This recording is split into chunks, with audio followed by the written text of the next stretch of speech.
బాలీవుడ్ నటుడు సైఫ్ అలీఖాన్ పై జనవరి 16న బాంద్రాలోని ఆయన నివాసంలో అగంతకుడు తెల్లవారుజామున 2:30 ప్రాంతంలో ప్రవేశించారు. ఇదే క్రమంలో సైఫ్ పోలీసులకు తెలిపిన వివరాల ప్రకారం సైఫ్ అలీఖాన్ తన భార్య కరీనా కపూర్తో కలిసి 12వ అంతస్తులోని వారి బెడ్రూంలో ఉన్నారు.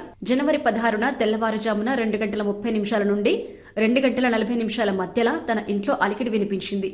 వెంటనే సైఫ్ 11వ అంతస్తుకొచ్చాడు.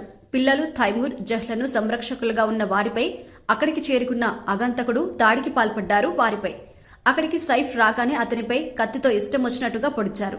ఆ తర్వాత తోపులాట జరిగిన తర్వాత అగంతకుడు అక్కడి నుంచి పారిపోయాడు. సైఫ్ 7 ఏళ్ల కుమారుడు అతని లీలావతి హాస్పిటల్కి తరలించాడు. వైద్యులు 2 సర్జరీలు చేశారు. వెన్నుపాములో ఉన్న కత్తి ముక్కను కూడా తొలగించారు. ఇదే క్రమంలో పోలీసులు సీసీ కెమెరాలు జల్లెడపట్టి సీసీటీవీ ఫుటేజ్ ఆధారంగా షరీఫుల్ ఇస్లాం జెహాబాబ్ అనే అతన్ని ముంబైలో అరెస్ట్ చేశారు. అతను చేసిన ఫోన్ పేతో కొనుగోలు చేసిన పరాటా, వాటర్ బాటిల్ ఆధారంగా అతన్ని గుర్తించారు.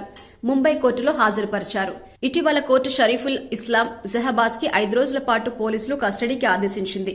ప్రస్తుతం బాంద్రా పోలీసులు సీన్ రీకన్స్ట్రక్షన్ చేస్తున్నారు. అయితే నిందితుడు చెప్పిన విషయాలకి, ఇంట్లో పని మనిషి కరీనా కపూర్ చెప్పిన విషయాలకి పొంతన లేదు అని పోలీసులు అనుమానం వ్యక్తం చేస్తున్నారు. రాత్రిపూట అగంతకుణ్ణి రూంలో బంధించినట్టుగా పని మనుషులు చెప్పారు. మళ్లీ అతను డోర్ తీసుకుని ఎలా పారిపోయాడు? అంతేకాకుండా కరీనా ఘటన జరిగిన రోజు రాత్రిపూట తన సోదరితో కలిసి పార్టీ చేసుకున్నారు. ఆ తర్వాత ఇంటికొచ్చారు. సైఫ్ పై దాడి జరిగిన సమయంలో ఇంట్లోనే ఉన్నారు. అయినా కూడా 7 ఏళ్ల కొడుకొచ్చి ఆసుపత్రికి ఎలా పంపిస్తారని కూడా పోలీసులు అనుమానం వ్యక్తం చేస్తున్నారు.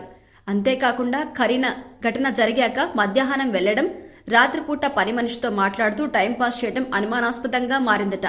మరోవైపు ఒకవేళ అగంతకుడు పలుమార్లు కత్తిపోట్లు పొడిస్తే అతని శరీరంపై కూడా రక్తపు మరకలు ఉండాలి, కానీ అక్కడ కనిపించలేదు.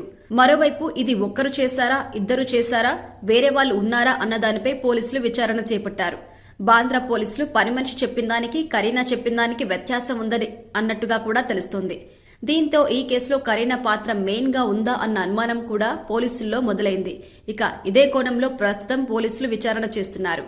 ఈ ఘటన ప్రస్తుతం ఇండస్ట్రీలో హాట్ టాపిక్ గా మారింది. సైఫ్ తొలుత హీరోయిన్ అమృతా సింగ్ ని 1991లో పెళ్లి చేసుకున్నారు. సైఫ్ అమృతాలకి సారా ఇబ్రహీం సంతానం. 2004లో వీరికి డివోర్స్ అయ్యాయి. ఆ తర్వాత కరీనాతో రిలేషన్లో ఉన్న సైఫ్ 2012లో కరీనాను పెళ్లి చేసుకున్నారు.